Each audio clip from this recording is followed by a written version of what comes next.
Welcome back to the semifinal competition here in the Professional Division 2023 NXL Sunshine State Major.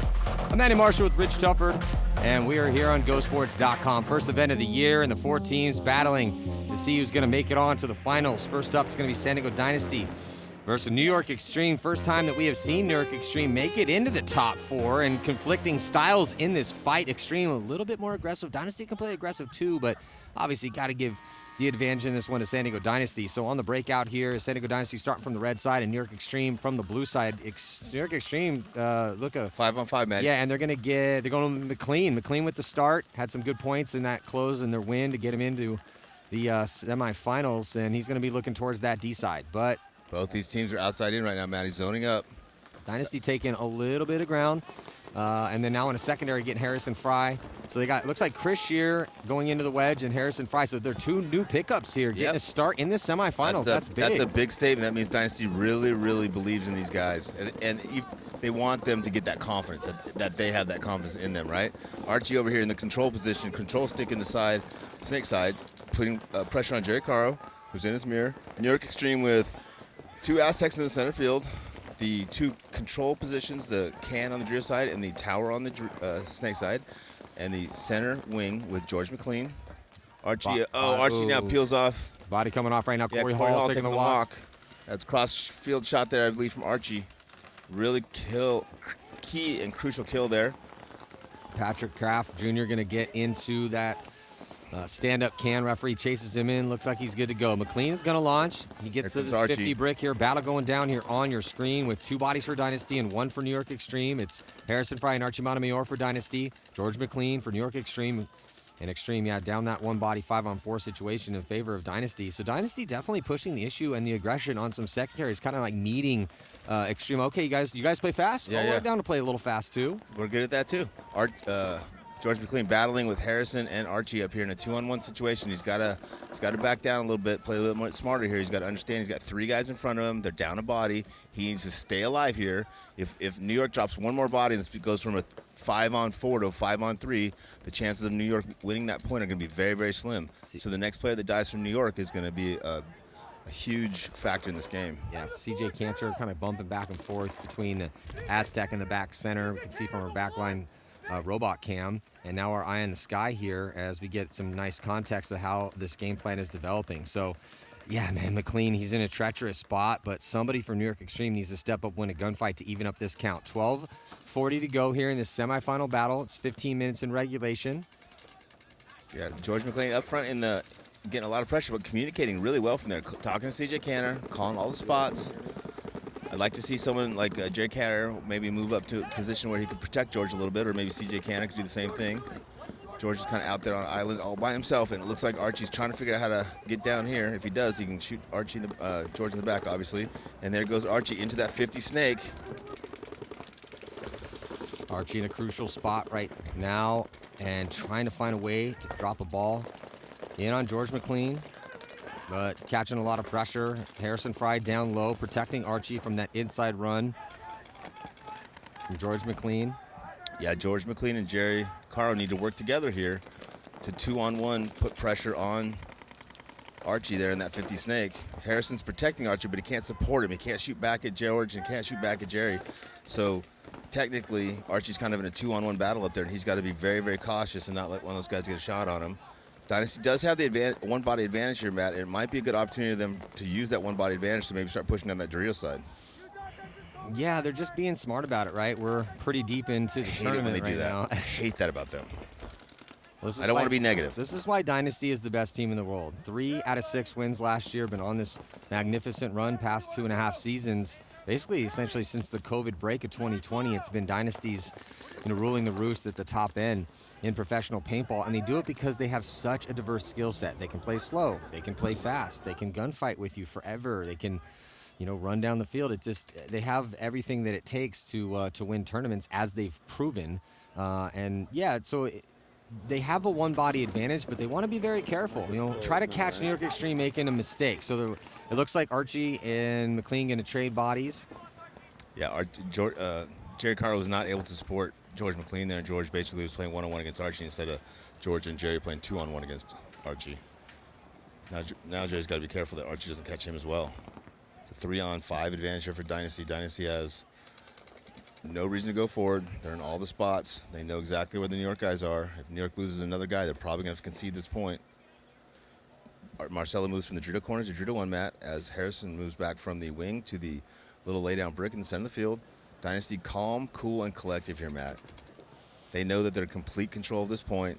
They know it's up to New York to either make a mistake or concede the point.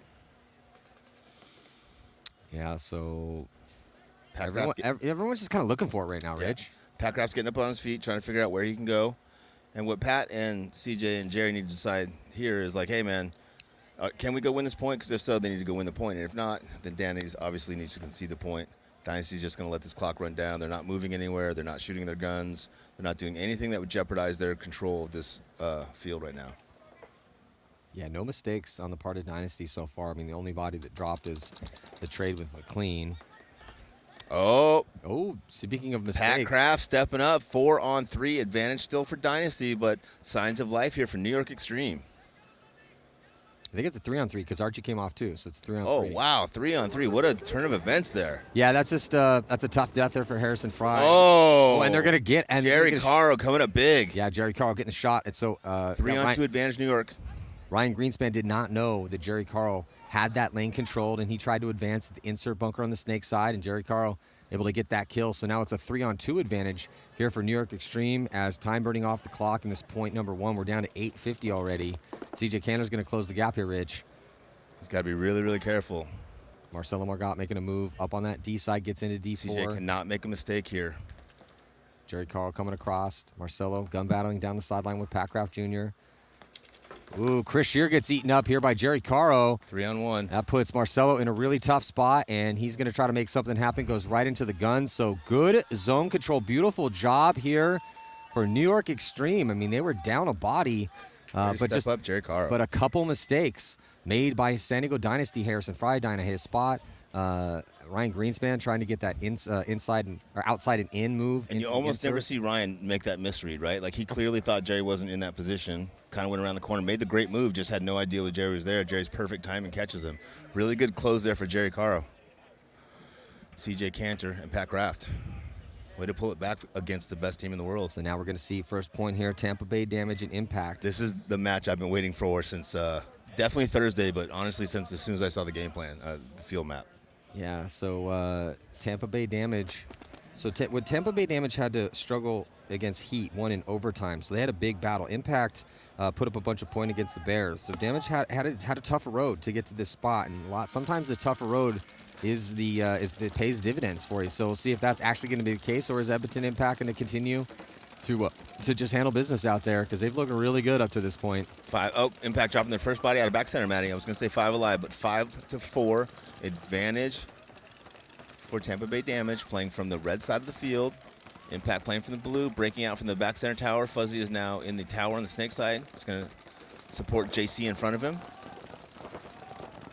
Then Tampa Bay Damage making a move into the wedge structure with Smith, and Drula's already there for Impact. Yeah, I like the way that Smith gets there. He gets there a little bit later than a lot of guys, so he feels like it's safer to get there later. It's not as much of a risk, but when he gets in there, he plays it really, really well.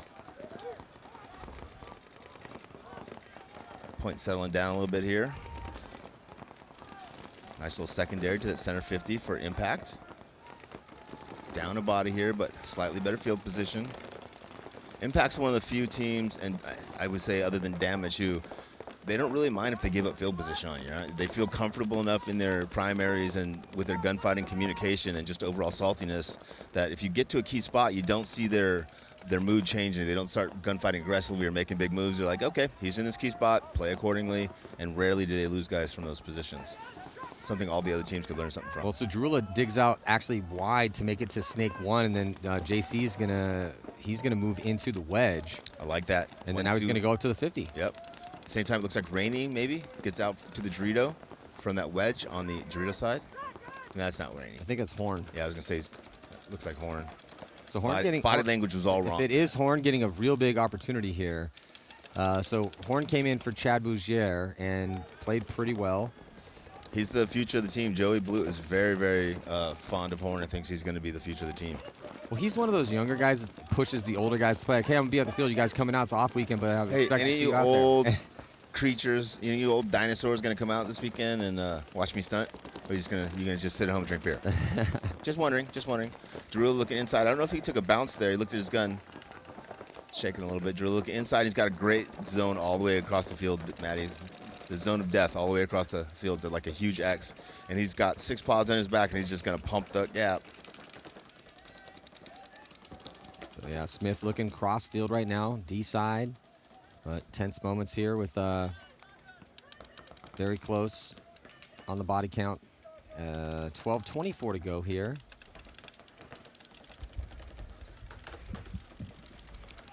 This is kind of the pace that we thought we'd see, huh, Matty? Yeah, this is Impact slightly more. This team's so these two teams are just incredibly well matched in different eras of the game. The best team in the game. Yeah, this is probably some of the highest level paintball that you can see watching some of these games. Yeah. Some games you can literally put a guy in, run through, and get a couple guys, and it doesn't take a ton of skill, right? The stuff that's going on here is very, very, very high level, and that's why you see the scores being so low. Yeah, and last year Impact was able to take a second and 2 firsts, 2 in a row. And Damage had a win, but then they took second place at Cup to Dynasty. So, yeah, I mean, on paper, this is about as close as it gets. That's all I was talking about. Then you kind of got to talk about how was your road at that tournament. Who did you play? And since Tampa Bay Damage did have to fight so hard against Heat and win in overtime, maybe give a slight edge to them. But then again, Impact really has just been masterful out here. So this is almost just a coin flip as far as who's the favorite. Good little battle here with JC and Agent Smith going on at that 50 brick and the inside bunker. JC popped over the top, saw Smith. Smith missed the snap, and now they're kind of both waiting to see what each other's going to do so they can counter it. Great little battle there right at the 50. Two of the best paintball players in the world within 10 feet of each other, basically with chainsaws in their hands, just looking to see who's going to flinch first. Yeah, fixed bayonets. Doesn't get more exciting than that. Horn looking like he might want to move for Tampa Bay to get that outside contain. There's no one on that D side currently for Impact. They just have the 4 bodies out there. Yeah, it's interesting. Impact hasn't really changed their game plan. A lot of the other teams are doing a little bit more Dorito side dominance now, getting some more guys over there. And Impact still looks like they're dedicated center snake hard, with just the one guy in the can playing the cut on the snake side. Good communication from all these top-level pros. Just trying to just feeling it out a little bit, seeing if a mistake is made. And we talked about this, right? We talked about how important the first point is and how if either one of these teams wins the first point, they have a major advantage going forward in that match, right? Maybe if it was a 50-50 going in, maybe it's a 60-40, 70-30. Impact making a big move to the wing on the Dorito side. I believe that was Fuzzy over there. Yeah, Matt Jackson. Yeah, the big fill out. Yeah, Matt Jackson's the quarterback over there, right? Like, hey, this is the time. This is kind of where we're at in the game. We're body down. They're just going to sit up here, eventually dink out another guy, We've got to start applying some pressure and either win this point or concede and come back in at 5, right? Yeah, and made it in clean now, looking towards that D side. Horn thought about it, moving up the D3 for a little bit, but he's just going to be content to shoot that inside lane from D2. As long as he's on the inside cut, he's not looking to go forward. Well, with Damage, so yeah, no lead to protect, but they do have the body advantage. So guys out there probably second thinking a few things, making sure they don't make any mistakes to even up that body count. Yeah, and as controlled as these guys are, out of the two teams, Damage has played together more and kind of been in these situations and kind of rely on this more than Impact, right? Yeah, I mean, Impact is also proven in situations like this to prevail. And but that was Impact with other guys, right? Yeah, that's the thing. I mean, there's this is slightly. But there was a new, so Rainey picked up by Damage, and then obviously Impact losing Justin Rabikoff and Alex Goldman, then picking up Dalton. So yeah, of course. But that's always as we head into. I love the first events. The first events. No, I love the first events. All these moves are made, and then who's gonna rise to the occasion. And who made the right moves? Who didn't make the right moves? Both these teams have decently rose to the occasion so far as we are in the semifinals. So no matter what happens, they'll finish top 4. Move outside wide and into D2, and then also Justin Cornell's going to crawl up into the 50 snake here. So loading up with 2 bodies. Edmonton Impact, better field position here, even though they're down a body. So Damage on the defense, not able to make some shots here to try to create a bigger advantage for him. But again, still 5-on-4 situation, favor of Damage. And we're down to now 8 minutes and 15 seconds left. Looks like Derula's going to actually back up off that 50 spot, go back to Snake 1. He's popping the top, feeling no pressure. He's got to be careful. He does have to be careful. Derula has to be very careful right now. Jason Edwards in front of him, trying to figure out. But I think he's trying to bait him into a gunfight right now. I think he is, too. Ooh, almost got Jason. Just whipped his head back with laser-like speed, avoiding a paintball that was going directly for his face. That was a very accurate one from Derula, but a little head check away from it. Yeah. Nice reflexes here from Jason Edwards. Yeah. Watching a high-level paintball guy like that, see that read and react, and his whole body reacting before his brain could even process the fact that somebody was trying to shoot him in the face. It's pretty amazing. There's a lot of tension right here at this 50 in the Snake. We got 4 players over here, all within pretty close proximity to each other. Jason Edwards now making a move. He's got no paint on his back, so he's looking to maybe release and get up the field a little bit because he can't push people around with that gun anymore. I mean, I would say maybe that Horn has the ball, but the problem is that there's multiple guns for Impact actually with guns on that gap. So you would think because he could move up on that side, but Horn has the ball. Yeah, you're right. But he just has to be careful to make his way through that zone. Zupa's going to get out wide for Impact. Sneaky. I love this. Yeah, Zupa gets out into D1 from D2. I don't think they know he's there. Matt Jackson's still gunned up on this D side. They've been doing a really good. Horn's very aggressive. He likes to go. He's so aggressive. But they're putting enough pressure on him. Jason Edwards gets caught. Yeah, so Jason Edwards going to be taking the walk here. That evens up the body count, so that is the first mistake here. Chad would love to run down Agent Smith right now.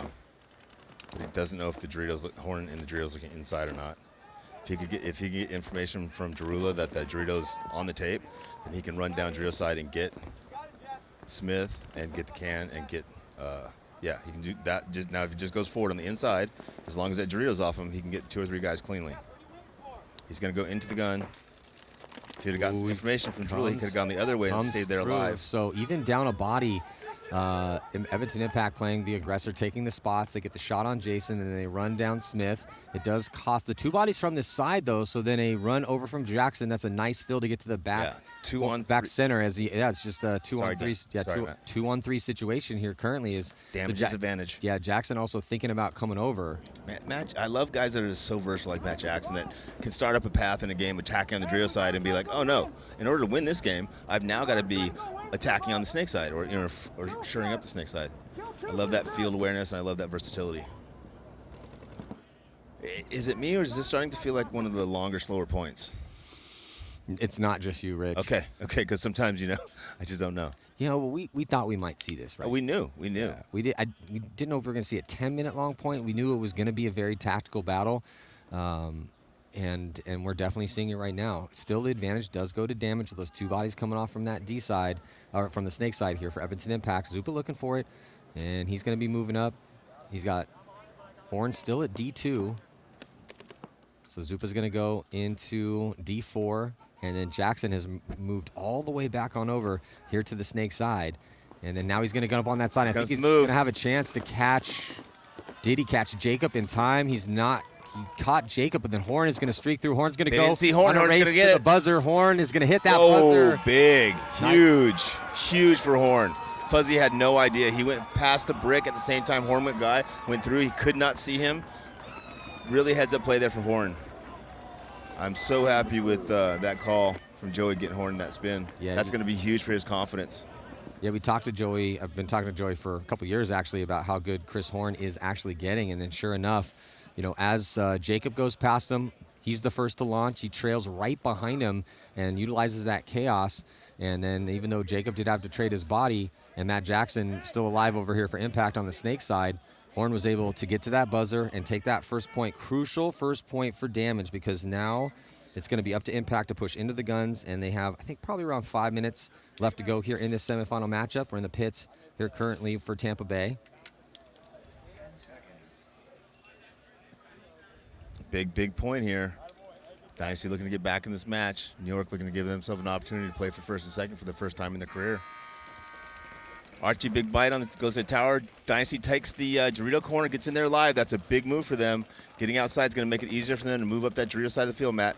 5-on-5 here early in this first point. Well, second point, sorry. Dynasty had a lot of time, and New York Xtreme a lot of time to try to figure out what they were going to do here in point number 2. And Xtreme going to send McLean up to the wedge. A pretty stock game plan here for actually both squads, but Dynasty with the lead to protect.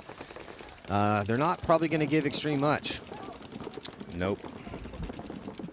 And I believe it's New York Xtreme that has the lead. Oh, yeah, sorry, New York Xtreme.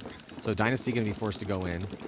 But slowly, right? They can't just fly into the guns. They basically, you have to dink out 2 of the 5 guys. So there's only 3 guys, and you have to keep 4 or 5 guys on your squad to be able to get through those 3 guys to get a high percentage chance of winning these points. Well, Dynasty keeping all 5 of these bodies alive to eventually try to get some secondaries and mount an attack. We're looking over his shoulders here for New York Xtreme. They're on the red side of the field. Hear a lot of communication from both teams, calling spots, calling zones. Jerry Caro now filling to the corner. Gets out there live, wraps, looks to put a little pressure up snake side for New York Xtreme. Good communication from Marcelo in the can on the Drio side, back to Blake in the tower, and then, the temple, and then forward to Archie in the tower. Yeah, in the deep water right now. New York Xtreme just hoping they can try to catch Dynasty making some mistakes moving forward, because when you go heavy guns, not getting any kills off the break, forces Dynasty into a situation where they have to try to thread up the field here. Now into the guns for New York Xtreme. So does New York Xtreme have the composure to hold these lanes long enough? Because there's still 6 minutes and 38 seconds left to go. Dynasty is going to get out wide into D2. They get Blake Yarber into his turret. Blake had some really good points as a gunfighter from that spot. Archie snuck into the corner for Dynasty. I don't know if New York knows he's there or not. Yeah. Ryan Greenspan fills out of the back center to the Aztec on the snake side. Pat Kraft moving forward into that laydown wedge in the field, in the center of the field. He's doubling it up with George McLean. He can now cut the snake side off as George cuts off the Drio side. Interesting position there in the center. Both teams communicating well, calling bacon. So on the snake side for Dynasty, it's Archie in the corner, who's going to look to try to sneak forward, go all the way into the brick, and then work his way from that brick into the snake. Yeah, he makes that move clean, and so a triple stack of players here, snake side with Yarber, Montemayor, and Greenspan for Dynasty, and then 2 bodies towards that D side. And looks like Archie's going to make his move into snake 1, looking cross field here. 2 bodies in the wedge structure for New York Xtreme with Pat Kraft Jr. and George McLean. Yeah, but New York Xtreme is being very patient so far, really trying to protect these lanes. No kills yet for them so far, and they have let Archie filter into a crucial spot. Yeah, their zones are a little far up the field. They need to zone up a little deeper on the far field to make it harder for Ryan and Archie to make their first and second moves. They basically gave them all the way to the 50, and they're just locking down the 50s. So that's a little zone control that we need to work on in practice, obviously, especially against a team like Dynasty, who's so smart sitting back. Archie has now crawled up to the inside. He's at the 50 brick, Greenspan at the wedge, and then now Blake's going to get out wide to try to keep that outside contained and gun battle down the sideline here with New York Xtreme, who's also in that spot with, who's the back? Oh, Jerry Caro. Archie's so sneaky when he gets up to those front positions. Really good at getting kills out of those spots. So no Dynasty one fill in the corner now. Yeah, no one on the D side at all for New York Xtreme, as they're putting the bulk of their power into some spots where they can try to control zones. So that's going to leave Chris Shear and Marcelo Margot, as Marcelo just made a nice fill to get out behind Shear. So we'll see if Shear, with 4 minutes and 30 seconds left to try to make his way up on that D side. George McLean's going to do a retreat. I don't think he knew that Pat was in there with him, so he has to go right back. Apparently they're not communicating very well. I feel like if you're talking well to the guy that next to you, you probably know he's in the same bunker. You probably know he's 6 feet away from you. Great fill across there from Ryan Greenspan, getting another guy out to the snake side. Dynasty 3 snake side. New York with 2 snake side, 2 in the center, 1 Dorito. Corey Hall communicating as much as he can from that can over there. It's time for New York to figure out how to get a kill here. They can't just sit back and wait for Dynasty to figure out the gaps, because eventually they will. Man, Bo Milo, the leader and owner of New York Xtreme, was not able to make this event. He's probably at home watching right now, biting his fingernails off. No, those nails are gone. He ripped them out last night for sure. Archie jumping over the top, seeing where the bodies are. I think CJ just threw Carl a pod. Not a good sign. He did. There's still 3 minutes and 45 seconds left, and Carl only has maybe about 200 paintballs left. Ooh, running referee going to come in and check out Corey Hall. Looks like he's good to go. CJ then goes back to the back center. Yeah. Archie's in the position for Dynasty to go. He's got to go forward, get George, try to get Pat as well. Corey and Jerry have to try to protect those 2. 3.5 minutes. It looks like Greenspan just told Archie to either go or to try to tell the D-side players. And it looks like Archie touched the bunker. McLean comes up and trades out with them. Great so move, it's going to be 4-on-4. But as that happens, it looks like Corey Hall is going to get taken out from that spot. So that is going to open up a potential lane here. Less pressure now from that turret as the can is dead. 3 bodies left alive. Back center. Pat Kraft Jr. in the center at the mini wall. And then also Jerry Carl's still alive. Jerry Carl ripping some communication cross field here. Can Dynasty do it here, Rich? Well, we've seen him do it many times before. You're probably hoping no, because you do coach coach New York Xtreme. So Greenspan now onto New York Xtreme side of the field. He's gonna crawl down low, and Pat Kraft is popping the top. So we'll see if Dynasty can put a little bit of pressure. Oh, and they're gonna trade out. Pat Kraft does get peeled off, but CJ dies at the same exact time. And then now that's going to open up the door on the D side here. So just one more, and Greenspan stays alive during that. So 4 bodies still out here and alive to try to take out just Jerry Carl in the back corner bunker with 2 minutes and 25 seconds left to go. And we got a tie ball game right now. Yeah, I think this field's combination is 70% defense, 30% offense, and New York was just a little bit too defensive there. Yeah. Well, I'm going to say it again, as I always will. If you play defense, you have to make your shots. Yep. And you have to stay alive. So that's the danger of Dynasty. They can play every element of this game. They bided their time. They waited for the right moments. They were probing, trying to get creative, different looks. And New York Xtreme mostly stayed essentially in the same spots the entire time. So very little movement for New York Xtreme. When you have very little movement for 5-6 minutes, however long that point took, and Dynasty slowly making their way up the field. 1, they're going to know where you are. 2, probably the lane you're shooting. And if you give them enough time, they're going to figure out a way to thread through it. It did get a little crazy, though, as Greenspan came through. But they did a really good job of protecting Greenspan because as soon as Pat Kraft Jr. came around and tried to get the shot on Ryan, well, then he got blown to bits. And then also at that same time, CJ Corey also died right around that moment. So now Impact down by 1 to Tampa Bay. Real long first point. I think it was a 10-minute long first point. Tampa Bay going outside, snake side. Yeah. 2 up to your side, dropping 1. 4-on-5 advantage for Impact. So this is Impact's chance here. Up a body. Get Nick Laval into the wedge. Here comes Axel Godin. He's going to get into the snake. And looks like, is that Brandon Cornell behind him? Yeah, I think Brandon Cornell's actually going to be playing the wedge here behind Laval. Lots of different looks. And Dalton makes it into D2. Damage moving up to the snake brick, standing over the top. I think that's Smith. Looking to move forward from that brick into the snake.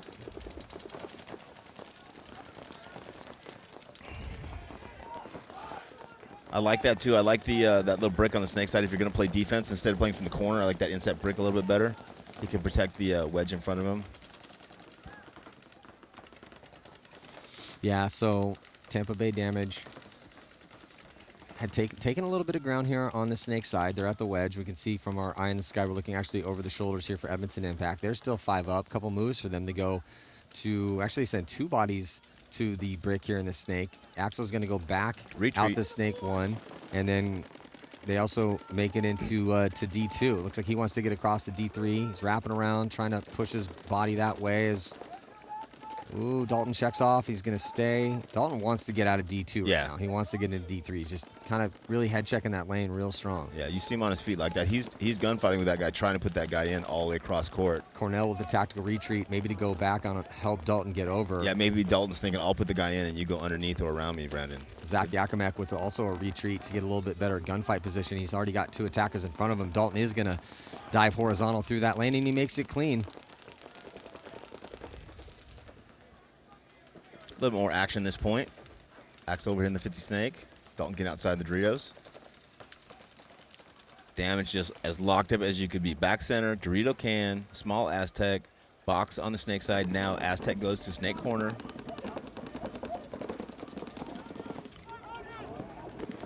Yeah, so good communication from both squads. Zach's going to push even more over to the D side. So now Impact loading up on the D side. It was heavy snake side, but then a bunch of moves. Puts Dalton in D4. Zach at the wedge towards the D side. I like that and too. they have another body in the back corner. Zach's always been one of their best closers. So going over there and getting him out on that side gives them an opportunity to go over there on there. Brandon's going to dive into D1. So yeah, strong side D side here currently for Impact, trying to take advantage of this one body 5-on-4 situation. Working in the snake, right? 50 snake, snake 1, into the brick, back to snake 1, 50 snake. He's putting in the miles. Yeah, stand over top a little bit. Axel popping the top. Going pretty gunfight heavy right now. Impact knowing they need one. They only have 2 minutes to work with, and they put themselves in great attacking position, but it looks like they're going to lose. Axel got in. Here comes Zach Yakimak. He's going to get the 50 brick as Dalton goes past the 50 and on to Tampa Bay Damage's side with 1:45 left. There's Dalton. Dalton's got the ball. From our D side cam goes, He's just continuing to put guys in and make moves. He's going to get that kill on Jacob at the can, and this is going to put damage in a real bad spot. They have to shift the guns here towards Dalton Vanderbilt to try to put some pressure on him to stop his attack, but that's going to open up moves from the center. And he's actually going to continue to go through. So Dalton just undaunted and unstoppable over here as a desperation run made by Agent Smith, but he makes it clean. So Agent Smith's going to run. He's going to blast. Actually, no, he does not get the shot. He missed him. He gets a shot on Dalton. Cornell's still alive. Zach's still alive. The field is completely turned here, Rich. Smith just pulled this out, man. If he can pull this off or burn out enough time even, right? This is all he's got to do is guard the clock. 1 minute left here. A one-on-two situation. Agent Smith, he's so crafty. That's why we call him Agent Smith. He's like the bad guy from The Matrix. There's just so many of them out there. Putting a lot of pressure and splitting the field, which is smart from impact, making the angles worse and worse for Smith. Well, he also came back to protect the buzzer. So this is really smart. Now Zach has to come all the way over. He almost gets a shot on Brandon as Brandon transitions all the way into the backfield. Smith's going to have to get crafty. There's 36 seconds left. Zach's being creative to try to get a better angle on Smith and find a way to just get the ball in on him. He's come all the way down, and it looks like finally Zach Yakimek is going to do his duty to protect Brandon. Brandon was the furthest guy up. Beautiful job by Zach Yakimek. Zach Yakimek, all three of those guys, man, amazing. Former MVP award winner, and proving it yet again, still one of the best out there. That was a heads-up play, Rich. Amazing. So tie ball game right now with barely any time left. Probably going to see yet another overtime point as it's tied 1-1 with about 23 seconds left to go, but Brian Smith made that a very captivating finish to the point. We're in the pits here currently with Edmonton Impact. There we go. Got to give Zach some credit on that one. Good job by Dalton Vanderbilt as well, too, cracking things open until they got surprised by Smith. Yeah, so Zach Yakimek, Dalton Vanderbilt, and Brandon Cornell combining to help Edmonton Impact win that point. Now San Diego Dynasty tied up here with New York Xtreme.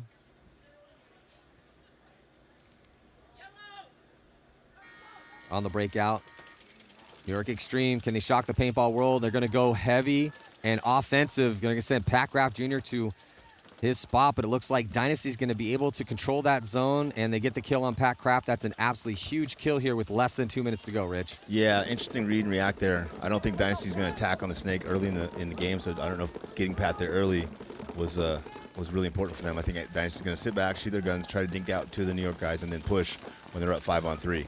So feeding them any bodies, and now feeding them Corey on the D side. So 5-on-3 advantage now for Dynasty. Well, looks like Archie Montemayor is going to glide into Snake 1 with a massive advantage, 5-on-3. They have 1 minute and 30 seconds left to try to find a way to close and win this game and go into yet another finals appearance. How unstoppable is the Dragon going to be in 2023? We're going to get an early read on it here in the closing minutes of this, as Archie Montemayor is going to get caught. So that could slow the attack down here, Rich. Yeah, unfortunately, it might burn off so much time that New York doesn't have enough time to come back and score another point. Well, no, but it's tied right now, 1-1. I know, I'm saying so. To get the win? But if Dynasty ends up getting the point, there's no time left for... Well, yeah, but with that kill on Archie, it might slow the entire thing down long enough to take it into overtime because there's only 53 seconds left to go. So that's tense right now, Matt. It's very tense. Yeah, I mean, Dynasty with an extra body out there, definitely with the advantage. CJ Canner in the can. Will Hennessy in the wing here. Dynasty 2 pushing up the Drew side. Ryan Greaspan playing D-ball over here on the Snake side. Nobody wanting to make a mistake here. Nobody, I think, really sure exactly where all the bodies are. It might be a 3-on-3, Matty. Are we missing a body for New York? They have 3. New York has 3 for sure. Okay, they do. Okay, so 3-on-3. Yeah, back corner bunker Snake side. CJ's made the move out there. Ooh, Marcelo going to get shot from that, trying to probe from the brick. And then Hennessy sees that death, and he's going to got to worry about Greenspan's gun. Just sit. Yeah, we're going to go to overtime. There's only 6 Oh, Ryan got shot. Ooh, Ryan's really lucky. There's 6 seconds left. He's not going to be able to get there. CJ Cantor almost had enough to steal the win away from Dynasty and punch New York Xtreme's ticket to get into the finals. So close. But too close over there. Great job by CJ. A little more track work. A little more track work, and he'd had that.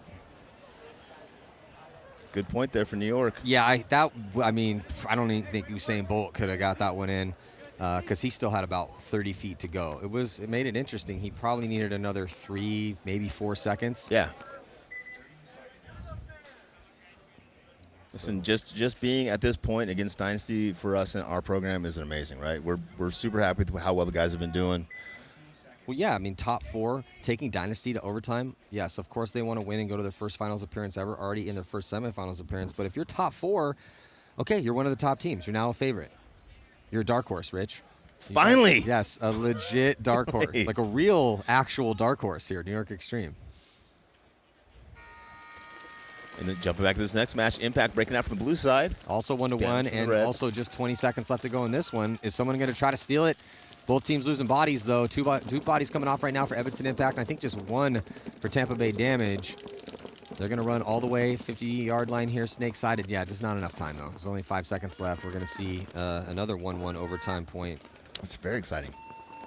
Jason, I love the guys who just stand over the top of the bunkers if no one's shooting at them, right? Just roll that gun, use that gun as a bunker, control the field. I love that style of play. Who's it that's be? A fast turnaround for New York and for Dynasty. Yeah, they had barely had a break. So they barely even had a break. Yeah, just a tiny bit of a break. See what the boys do. Big opportunity for them. They're going to learn really important lessons either way, man. So, timeout called. Dynasty's looking real good. Very controlled. Yeah, but this is just a great job from New York Xtreme. Sure, if they lose this one, that's going to be a giant bummer for them, but my God, the fact they made it this deep, this quick into 2023. Because at one point in time, last year, midway through the season, we were talking about... We were relegation. It was ranked 20th, and we're like, wow, maybe New York Xtreme is going to get relegated. It was almost like something was holding us back. Like there was some mysterious force keeping us from being successful. And once that mysterious force lifted, we started doing better. The meeting, the vibe, everything really improved. Yeah, so going to be giving away the Top Gun Award. Also $1,000 for move of the day here in Sunday, which so far is probably Nick Ripple's 1-on-2 at the very end of that point. That was probably the most ridiculous, because we haven't really seen that many points played out here today. A lot of low-scoring games, and we still have some paintball to go, but and so far the best move I saw was Nick Ripple. Yeah, so it's so hard to look at all the top. This isn't a superstar team win field, right? I mean, it's more of a team winning field, right? Teams are getting their wins by attrition, not over one guy making a big move. So it's really hard to who's going to be the MVP, who's going to be Golden Barrel. Well, and also because this is such a tactical field. I mean, if from Dynasty, New York Xtreme, Damage, and Impact, all still to be decided. But as far as MVP is concerned, for Dynasty, that's still up in the air.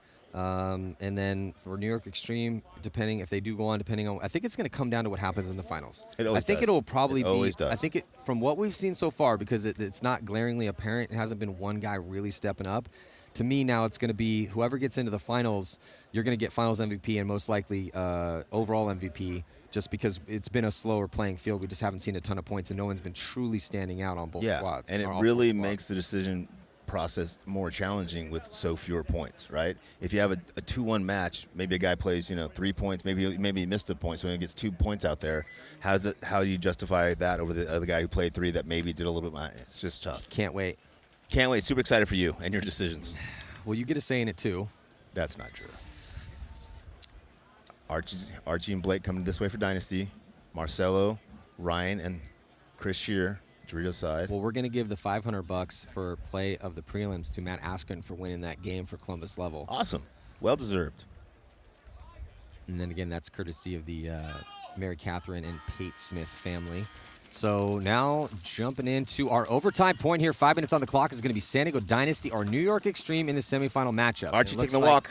The first body to drop is going to be Archie Montemayor. That's a huge boost. To get the multiple-time MVP award winner off the field for San Diego Dynasty is massive. So a 5-on-4 situation. Oh, but a penalty assessed here on New York Xtreme. Wow. So now it's a 3-on-4 in favor of Dynasty, but Dynasty loses Greenspan, so it's now 3-on-3. 3-on-3 as Dynasty moves up the Dorito side. Yeah, 3-on-3 situation. Where is the third body for Xtreme? Oh, okay, up in the center. Yeah, so you got Snake Corner of the wedge and Packcraft at the brick, and Dynasty more across the back line. I don't think. Oh no, they got Chris Shear. I was gonna say they don't know Chris Shear's in Dorito 3 right now. He's about to break this game over for Dynasty. D4. He's gonna break this game over for Dynasty. Chris Shear maybe trying to win a gold barrel here, depending on how he plays in this next game, if they actually can close this one out from that position. But he's in a real good spot. And you're right, I don't think the New York Xtreme has any ideas there. Gun. He's playing defense against Ryan. But against Blake, Blake lost 2 guys. He's not going anywhere. Pat's got to get engaged with the guy that's 10 feet away from him to the right. Jerry's calling the 30 Dorito, so they know where he's at, but they're not reacting like they know he's at. Jerry's on the cut. They've got Pat Kraft and Will Hennessy both playing defensive snake side. Pat Kraft finally making the cut. Yeah, he makes his switch on over. For a while, it was just Jerry with a coast-to-coast shot trying to protect that move for Shearer. That was a great cut, that switch there. Will Hennessy now going a little unconventional and laying down in the middle of the field. It looks a little lazy. Marcelo Margot. 2 guys on that side against Pat. If Will should probably switch his gun and help Pat over there on those gaps.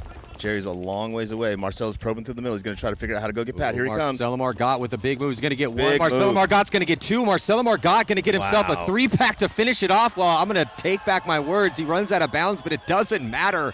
That might be the move of the tournament right there. He's in overtime. It's tied 1-1. It's not looking that great for Dynasty because they have Shearer in a good spot. Marcelo Margot gets up into the D3 position and just reads it perfectly, cuts through, gets the first kill, gets the second one, untouched, comes through with the 3-pack to win the game and put Dynasty into yet another finals. Unbelievable, Rich. Yeah. Unbelievable. Wow. Yeah, sorry, Nick Ripple. That's a better move. That is a better move on a Sunday, and I mean that's Golden Barrel-esque right there. Doesn't get better than that. He's won a couple of them, so it wouldn't be a surprise if Marcelo got another one, but Jesus, that was impressive. So now, yeah, tough situation, but hey, man, Rich, like we said, that's still a really good look for New York Xtreme.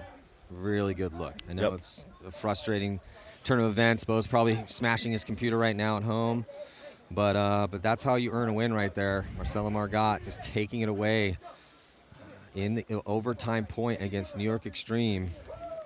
But man, the 2023 is going to look good for New York Xtreme if they can continue this. Getting ready for this next point here. Overtime point. Throwing 5 minutes on the clock. If we cannot determine a winner in 5 minutes, we've already seen it here at this event in the prelims, and we will head to an overtime point. Impact dropping the first chakra, snake side.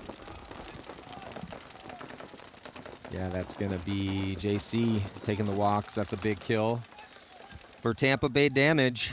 5-on-4 situation for them.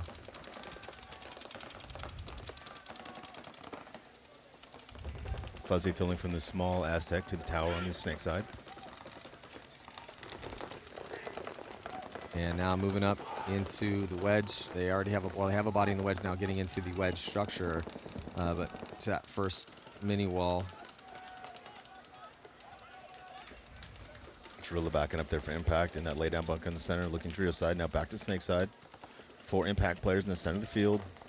Yeah, still in the back center here for Tampa Bay. No one in the back center right now for impact. They're a little farther up the field with Jarula, but they don't have any outside penetration. The closest body's out is Jackson here at the tower. He's looking back and forth, looking like Jackson wants to maybe move up or out. Probably up, I'm guessing.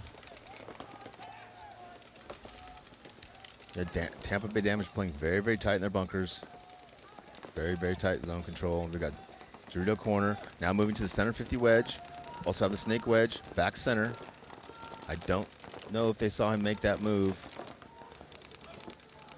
Yeah, I don't think they did either, and he's not touching the bunker. He's not moving it quite yet. He might have to if he gets tucked in. But Filling out of back center now. It's Jason Edwards. Battle here on your screen. Edmonton Impact on the right, Tampa Bay on the left. Little retreat here from Jarula as he's going to crawl back. Fuzzy going from the tower to the lay down the snake side. 1 bunker back from the snake now.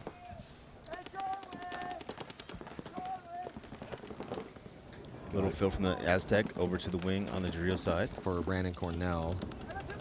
Matt does make a move here into the insert bunker snake side. Impact communicating well. Yeah, both teams you can hear talking it up quite nicely with 2:45 left to go in this overtime point. And here comes Jarula right on the other side. I love that move. Is he going to go? You got to be proactive. The beginning of this game is defensive, but then you got to switch to offense, and you have to know when to do that. Great move from Jarula there, getting one off the field. Yeah, off of that though, off that move, Tampa Bay making a move, and he does get the shot in on Matt Jackson. Beautiful job by Jacob Edwards. Yeah. Jacob slips into D3, Fuzzy and he gets that crossfield kill here on Matt Jackson. Oh, and then another kill inside as well, too, on Brandon Cornell. It's not looking good right now for Impact. Could potentially be getting knocked out. Ooh, but Jacob Edwards goes right into 1-2 as he got into D4. Here comes Chris Horn. He's going to take over the attack. 2-on-1 situation right now, Rich? That's what I believe. I believe one Impact player in the small Dorito and 2 Impact players, one in Dorito 3 and one in the tower. Ooh, flag on Impact. Penalty going to be assessed on Dalton Vanderbilt, and there's no one to pull, and it's not going to matter because we're in overtime. So a penalty is going to give Damage the win, and we're going to see a rematch from World Cup basically on this same field. Wow. Tampa Bay Damage, San Diego Dynasty in the finals yet again. Now, last year at World Cup, when these two teams fought, it wasn't much of a game. A Dynasty went up a couple points, and the way that field played, you had to go at them. And since point margin doesn't matter in the finals, Damage started running into the guns, so the score started to get away from them, and on paper looked pretty bad. But that's going to be the story. So can Damage get some redemption and take the win here at the first event, or is it going to be San Diego Dynasty winning 2 events in a row? We will find out. But before we get to that, we're going to see some divisional final action here, WNXL, Semi-Pro. Before the game, we're all waiting for the rematch, San Diego Dynasty, Tampa Bay Damage. Here at the first event of the season, 2023 NXL Sunshine State Major, I'm Manny Marshall with Rich Telfer. We'll see you in just a couple minutes.